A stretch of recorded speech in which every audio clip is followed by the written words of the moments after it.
माँ मैं गलत नहीं हूँ।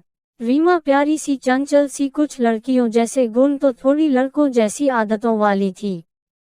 प्यारी तो बहुत थी वो, और लड़कियों उसे अच्छी बहुत लगती थी। लेकिन पता नहीं क्यों वह लड़कियों को दोस्त नहीं बना पाती थी।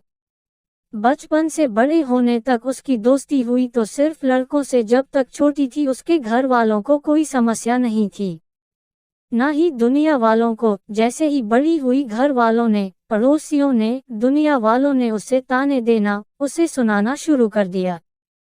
घर वालों की कोशिश रहती थी कि वह लड़कों से दूर रहे। पहले तो उसे बहुत अटपटा सा लगता था सबका ऐसा व्यवहार, लेकिन थोड़ी समझदार भी थी। वह समझने लगी जब लड़कियां बड़ी हो जाती है तो उन्हें लड़कों से दोस्ती की इजाजत नहीं होती, खासकर उस जैसी गांव की लड़कियों को तो बिल्कुल भी नहीं।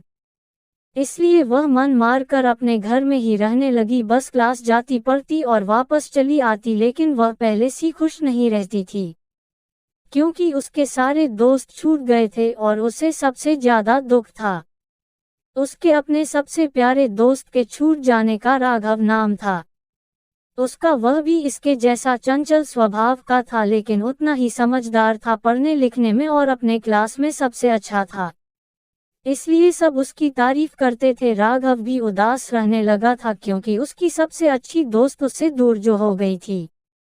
लेकिन वो समझदार था, इसलिए वह भी समझ गया रीमा की मजबूरियों को, समाज की सोच को, इसलिए वह भी दूर ही रहता था।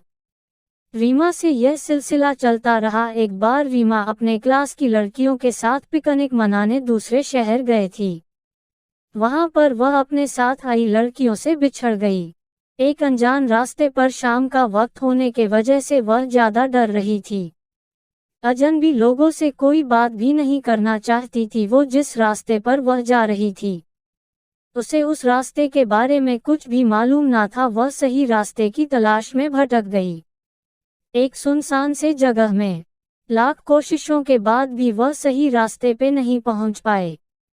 वो लगातार अपने घर वालों से बात करने की कोशिशों में लगी थी, लेकिन किसी ने भी उसका फोन नहीं उठाया। वह डर चुकी थी, अब उसके पास कोई और रास्ता ना था। उसने अपने दोस्तों को कॉल करना चाहा। उसने राघव को सबसे पहले कॉल किया, लेकिन वह कॉल रिसीव नहीं कर पाया। उसने बाकी दोस्तों को भी कॉल किया, लेकिन सबने अपनी मजबूरियों का हवाला देकर उसकी मदद करने से मना कर दिया। कोई उसकी मदद नहीं कर रहा था, ना घर वालों से बात हो पा रही थी, और रात भी होते जा रहा था। उसके पास पैसे थे, लेकिन वह रास्ता नहीं जानती थी, ना अकेले जाना चाहती थी।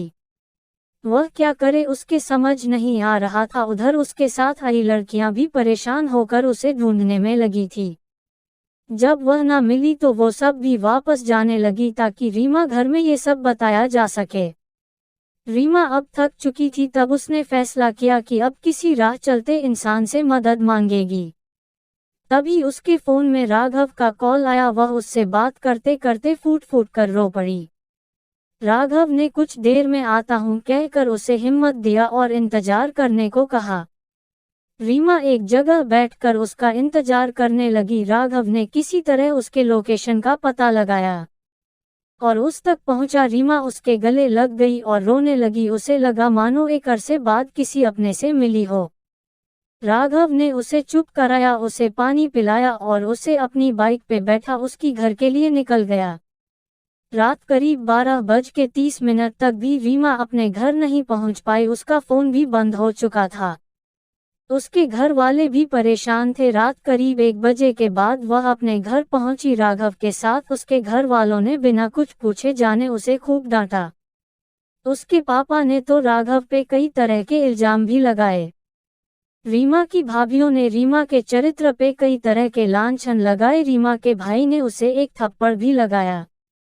राघव से यह सब देखा ना गया। उसने बताने की, सबको समझाने की कोशिश भी की, लेकिन किसी ने उसकी एक ना सुनी और उसे वहां से जाने को कहा। रीमा के पापा ने तो धक्के देकर उसे अपने घर से निकाल दिया। अपनी बेटी पे उन्हें जरा भी भरोसा ना था। रीमा सब कुछ शांत होकर बुत बने सब देख रही थी।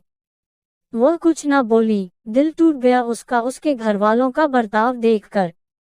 इतने अपमान और इल्जाम के बाद वह वहां और रुक ना पाए, अपने कमरे में गई। बाहर से आवाजें आ रही थी कि अब इसे बाहर निकलने नहीं देंगे, बहुत बिगड़ गई है, पढ़ाई लिखाई सब बंद, अब जल्द ही इसकी शादी भी करवा देंगे, जल्द ही हमारे सिर से बोझ उतरेगा, बस हमारा बोझ खत्म हो और उस लड़के राघव को तो हम छोड़ेंगे नहीं। यह सब सुनकर वह परेशान हो उठी।